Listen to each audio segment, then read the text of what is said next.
ভিডিওটি শুরু করা যাক। উনি কায়দা আমাকে বলল, ভাই আমি কি করব বলেন। উনাকে আবার সেই 3 বছর পরিশ্রম করতে হবে। আসসালামু আলাইকুম, বিসমিল্লাহির রহমানির রহিম। প্রিয় দর্শক, আশা করি ভালো আছেন, সুস্থ আছেন, সুন্দর আছেন। দেখেন, গতকাল রাত্রে প্রবাস থেকে আমার এক ভাই রিং করছেন যে ভাই আমি দেশে টাকা পাঠাচ্ছি। উনি পরিচয় বলতে বারণ করছেন। আমি প্রবাস থেকে দেশে টাকা পাঠাই, তারা আসলে বিনিয়োগ করে না ভাই। আমি প্রবাসী ভাই বলছে আমি 2 মাস আগে দেশে গিয়েছিলাম, দেখা যায় আসলে আমি যে টাকা পয়সাগুলো পাঠাচ্ছি কোথাও বিনিয়োগ হয় নাই। ছোট ভাই 8টি হুন্ডা কিনে বসে আছে, বাবাকে টাকা পাঠাচ্ছি, বাবা সেই রাজকীয় বিল্ডিং করে বসে আছে। ওয়াইফ তার কসমেটিক আদার্স খরচ করে, মানে যার যার মতো মনে করেন প্রবাস থেকে টাকা পাঠাচ্ছে, সব জিরো নাই। আমি চাচ্ছিলাম, উনি চাচ্ছিল যে ভাই আমি আর বিদেশে আসবো না। উনি কায়দা আমাকে বলল, ভাই আমি কি করব বলেন। উনাকে আবার সেই 3 বছর পরিশ্রম করতে হবে, কারণ তার কাছে জিরো আছে, একটা বিল্ডিং বাড়ি আর ভাই ব্রাদার বোনরা। উনি পরিচয় দিতে নিষেধ করছে। তো আমি আজকে, সবাই ভালো মন্দ আছে এটা জানি, ভালো মন্দ মিলাই দেশ, সবাই যে একই রকম খারাপ তা কিন্তু না, ভালো ভাই ব্রাদার কিন্তু প্রবাসীরা আছে। তো আজকের উদ্দেশ্য হলো, যারা প্রবাসে টাকা পাঠাচ্ছেন, যারা প্রবাসে বিদেশি টাকা খাচ্ছেন, ডলার খাচ্ছেন, ভাই বোন তাদেরকে বলছি, তাদের জন্য আজকের ভিডিও। জাস্ট কয়েকটা টিপস দেবো আপনাদের। প্রথমত হলো, প্রবাসের টাকা বিদেশে প্রবাসে যে ভাই থাকেন না কেন, উনি দেশে আসার আগে শুধু থাকার জাস্ট ঘর দরকার, রাজকীয় বাড়ি কেউ করবেন না। আপনার ছেলে আপনার কাছে টাকা পাঠাইছে, ভালো কথা, আপনার টাকা আপনার অ্যাকাউন্টে রাখেন। কোথায় বিনিয়োগ করবেন? আপনি যেগুলো বললাম, এই হুন্ডা বলেন, রাজকীয় বাড়ি বলেন, বা দামি শার্ট প্যান্ট পরে ঘুরে আর বলে যে ভাই আমার ভাই বিদেশ থেকে ডলার পাঠাইছে, সে বসে খায়, এটা করা যাবে না। তাহলে বিনিয়োগ কোথায় করবেন? আমি আজকে বিনিয়োগ করার কিছু পদ্ধতি বলে দিই আপনাদের, যারা দেশে আছেন। ওনার কথা বলতে আমার কাজ আসতেছে, কারণ উনি যেভাবে বলছেন ভাই আমার খুব খারাপ লাগছে আসলে ব্যাপারটা। তো বিনিয়োগটা কোথায় করবেন? বিনিয়োগ করবেন, উনি মাসে যে টাকাটা পাঠাবে, কথাগুলো ভালো করে বুঝেন, উনি মাসে যে টাকাটা পাঠাবে সেই টাকার অর্ধেক টাকা ব্যাংকে রাখবেন। অর্ধেক 50% টাকা, যেভাবে যে পাঠাক না কেন 50% টাকা ব্যাংকে রাখবেন, আর 50% টাকা উত্তোলন করবেন। উত্তোলন করে দেখেন, আপনি 10টা মুরগি পালেন, 2টা গরু পালেন, কটা ছাগল পালেন, কটা হাঁস পালেন, আপনার বাড়িতেই পালেন।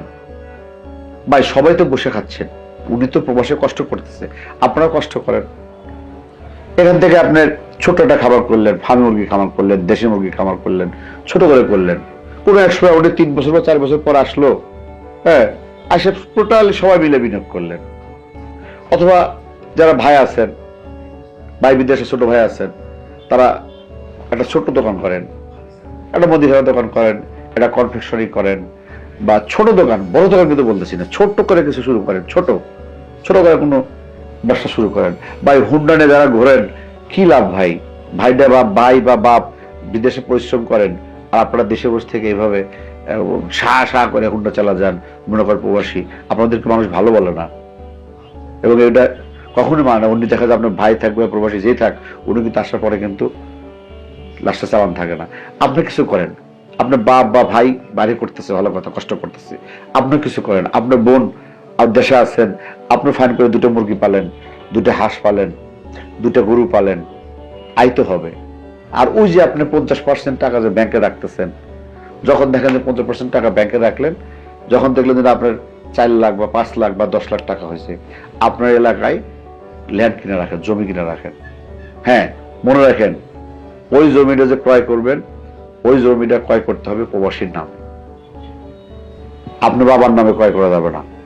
কারণ টাকাটা তো প্রবাসীর, টাকাটা তো বিদেশি যে কষ্ট করে তার নামে করেন, সে এসে প্রয়োজন পড়লে আপনাকে বিল মিশে খাবে। কারণ একজন প্রবাসী কষ্ট করে ভাই, এই কষ্ট কোনো আনলিমিটেড কষ্ট হয়, পরিশ্রম ছাড়া কিছুই হয় না। হ্যাঁ, তার সাথে আলোচনা করে যদি মনে করেন যে আমার উচিত, আমার ব্যক্তিগত কথা এটা, আমি জানি না ভালো মন্দ দেশে পৃথিবীতে আছে, বাংলাদেশে আছে, যারা প্রবাসী থাকেন তাদের নামে আপনার হয়তো 6 মাস 1 বছর পরে দেখা গেল যে 1 বছর পরে 6 লাখ টাকা জমা হয়েছে আপনার ব্যাংকে। সেই টাকাটা দিয়ে আপনি প্রবাসী ওই ভাইয়ের নামে আপনি ল্যান্ড কিনে রাখেন 3 বছর, সবাই পরিশ্রম করেন। 3 বছর পর উনি যখন আসবে তখন ভাই আপনি একটা ব্যবসা শুরু করেন, একটা ব্যবসা শুরু করার পর একটা বিল্ডিং করেন।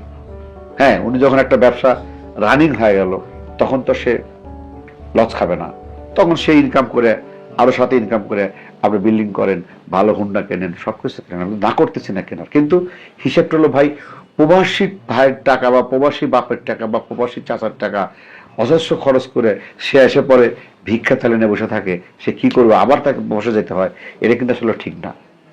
যারা দেশে আছেন, অথবা আরেকটা কথা বলি, যারা দেশে আছেন দেখেন অনেক ব্যবসার আইডিয়া আছে দেশে, যদি আপনি কর্ম করে খেতে চান, আপনি যদি বোন হন, মা হন, মহিলা হন, আপনি একটা ছোট টেলারিং মেশিন কেনেন, সেই মেশিন আপনার বাড়ির উপরেই আপনার কোথাও 2 মাস বা 3 মাস ট্রেনিং কোর্স কমপ্লিট করেন।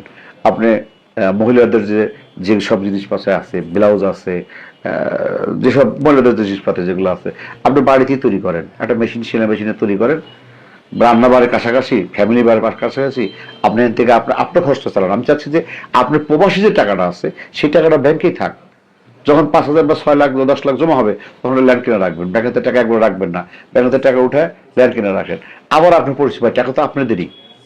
কিন্তু ওই প্রবাসী ভাই যখন দেশে এসে দেখবে যে না আমি যা ইনকাম করছি, বাপ মা কষ্ট করে খায়ও কিন্তু কিছু টাকা পয়সা আছে, সবাই মিলে কিন্তু আরো ভালো চলবে, উনি ভালো থাকবে, উনি দেখবে না, উনি দেখেন আসলে যারা প্রবাসী থাকে তারা আসলে আমাদের নিয়ে খুবই চিন্তা ভাবনা করে, দেশ নিয়ে চিন্তা করে, ফ্যামিলি নিয়ে চিন্তা করে। হ্যাঁ, তারা কিন্তু চিন্তা করে সবসময়, কিন্তু তার চিন্তায় আমাদের দেশ নিয়ে, তার ফ্যামিলি নিয়ে, তার বাপ ভাই ভাদার কিভাবে করে খাবে সে কিন্তু পুরো টেনশন করে। আর দেশে যারা থাকেন তারা অনেকেই মনে করেন যে আমার ভাই বিদেশে থেকে টাকা পাঠাইছে, আমি ব্যাংকে চলে খাই, কিন্তু না, আপনি কথা যে আপনার ফ্যামিলি, আপনারা যেই থাক না কেন, বাবা থাক, বোন থাক, বাপ থাক, বিদেশে যেই থাক, তারা যে টাকাটা পাঠাবে এটা আপনারা বিনিয়োগ করেন।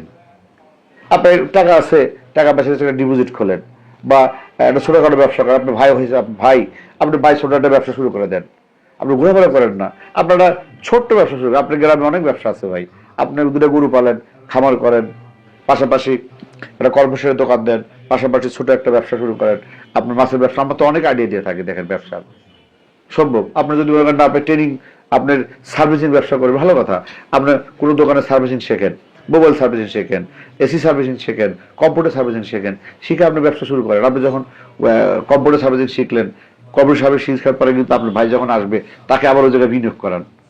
আমি চাচ্ছি প্রবাসী ভাই যারা থাকে, ভাই বা যারা থাকে দেশে যারা থাকেন, তারা ছোট ছোট কিছু বিনিয়োগ করেন, যেটা ওই বিনিয়োগগুলো আপনি করলে আপনার প্রবাসী যে থাকুক না কেন, উনি যখন আসবে তখন তার সাথে আলোচনা করে ওই বিনিয়োগটা বড় আকারে শুরু করে দেন, ভাই নষ্ট করেন না।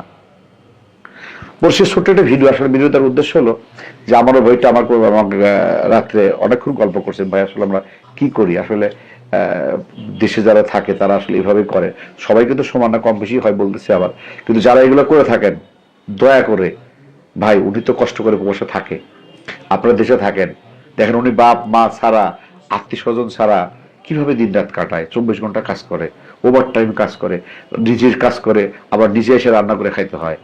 তার মানে কি উনি দিনে ছুট, তারপরে কিন্তু উনি আপন দিনে পরিশ্রম করে। আবার কেউ কেউ দেখি প্রবাসে থেকে শ্বশুরবাড়ি বিনিয়োগ করে। ভাই এগুলো করবেন না ভাই, আপনারা দেশে আসেন।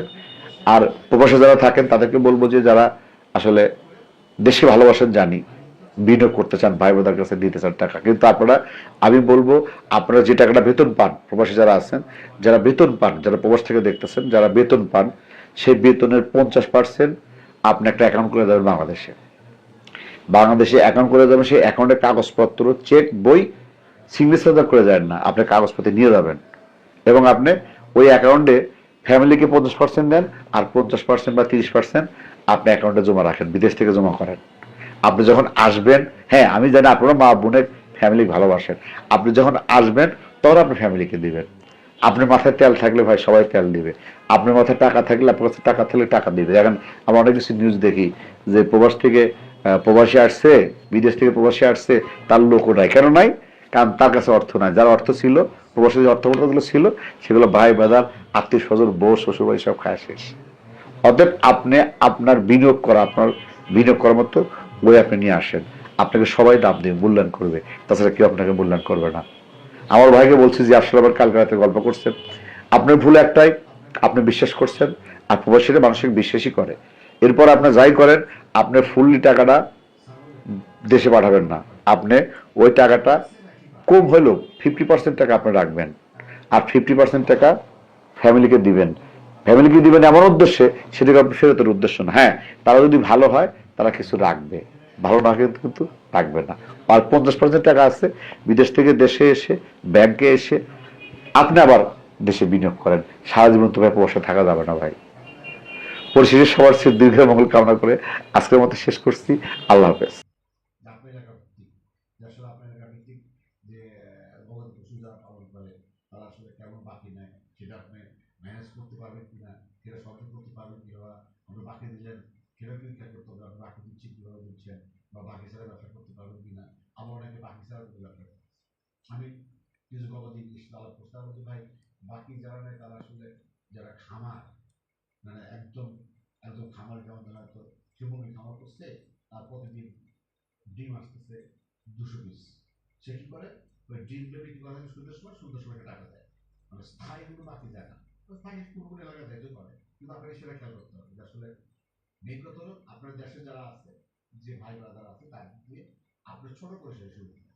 আপনারা তো মুরগি খামার বাকি দিয়ে না, ছোট পরিসরে, একদম ছোট পরিসরে, মানে কোয়েল পাখি আছে, খাবার আছে এলাকায়। আপনার দেখবেন যে আপনি এলাকায় আপনি ভিজিট করবেন, আপনার ভাই ব্রাদার যাকে জিজ্ঞেস করবেন এখানে এই দোকানটা আছে কিনা, খাবার দোকান আছে কিনা, সে খাদ্য দোকান চলতেছে কিনা, কেমন চলে।